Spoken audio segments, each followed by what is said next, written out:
بسم اللہ الرحمن الرحیم۔ آپ کو اسلامیات کی کتاب میں خوش آمدید، اور میں ہوں آپ کا مدرس ڈاکٹر ضیاء الرحمن سعد۔ پیارے بچوں، آج ہم پڑھیں گے بی لفٹ نمبر 18، اور اس میں ہم 4 آسمانی کتابوں اور جن انبیاء کرام علیہ السلام پر کتابیں نازل ہوئیں ان کے نام سیکھیں گے۔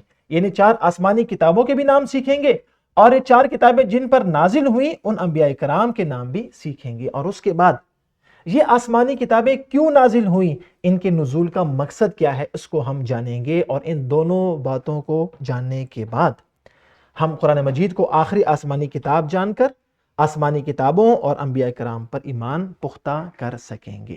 یہ آج کے ہمارے 3 حاصلات تعلم ہیں۔ مجھے یقین ہے کہ آپ نے تسلسل کا یہ کام بالکل درست کر لیا ہے، اور اب ہم شروع کریں گے اپنا سبق۔ غور سے اسکرین کو دیکھیے۔ پیارے بچوں، ایک تو وہ کتاب ہے جو آپ کے پاس موجود ہے، لیکن یاد رکھیں بعض کتابیں ایسی ہیں جن کو اللہ تعالیٰ نے انبیاء کرام علیہ السلام پر نازل کیا ہے۔ ان کتابوں کو کہتے ہیں آسمانی کتابیں، جو اللہ نے نازل کی ہیں انبیاء کرام پر۔ یہ کتابیں باقی کتابوں سے مختلف ہوتی ہیں، اور یہ 4 کتابیں مشہور کتابیں وہ کون سی ہیں ان کے نام جانتے ہیں۔ ذرا اسکرین کو غور سے دیکھیے۔ یاد رکھیں اللہ تعالیٰ نے اپنے رسولوں پر جو کتابیں نازل کی ان کو کیا کہتے ہیں؟ آسمانی کتابیں۔ شاباش۔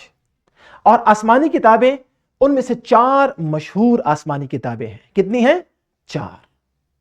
چلیں ان کتابوں کے نام اور جن انبیاء پر وہ نازل ہوئی ان کے نام دیکھتے ہیں۔ سب سے پہلی کتاب تورات مقدس، یہ حضرت موسیٰ علیہ السلام پر نازل ہوئی۔ نام اور نبی کا نام غور سے سنیے گا بیٹا۔ پہلی کتاب تورات مقدس، اور یہ نازل کس پر ہوئی؟ حضرت موسیٰ علیہ السلام پر۔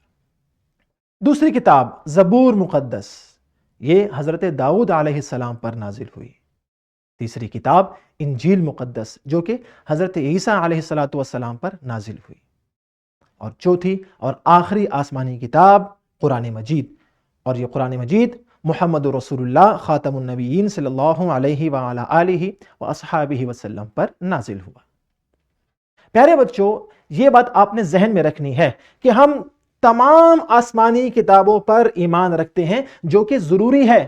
کسی ایک کتاب پر ایمان لانا اور باقیوں کا انکار کرنا مسلمان ایسا نہیں کرتا۔ اور آسمانی کتابوں کو کیوں نازل کیا گیا؟ تاکہ لوگوں کو سیدھا رستہ دکھایا جائے، نیکی کا رستہ دکھایا جائے، اور ان کتابوں میں نیکی کرنے اور برائی سے بچنے کا حکم دیا گیا ہے تمام کتابوں میں، اور یہی کتاب ہمیں سیدھا رستہ دکھاتی ہے۔ اب دیکھیں برائی سے روکتی ہے، جیسے اس تصویر میں آپ کو نظر آ رہا ہے، اور نیکی کی طرف لے کے جاتی ہے۔ اور آخری آسمانی کتاب، اس کا نام کیا تھا؟ ویری گڈ، قرآن مجید۔ تو لفظ قرآن کا مطلب کون بتائے گا؟ لفظ قرآن کا مطلب ہے وہ کتاب جس کو بار بار پڑھا جائے، اس کو قرآن کہتے ہیں۔ اور یہ آخری آسمانی کتاب ہے جس کے بعد کوئی آسمانی کتاب نازل نہیں ہوگی۔ اس سے پہلے تو نازل ہوئی، لیکن اس کے بعد کوئی آسمانی کتاب نازل نہیں ہوگی۔ کیوں؟ اور یہ قرآن مجید تک محفوظ بھی ہے کہ اللہ تعالیٰ نے خود اس کی حفاظت کا ذمہ لیا ہے کہ میں اس کی حفاظت کروں گا۔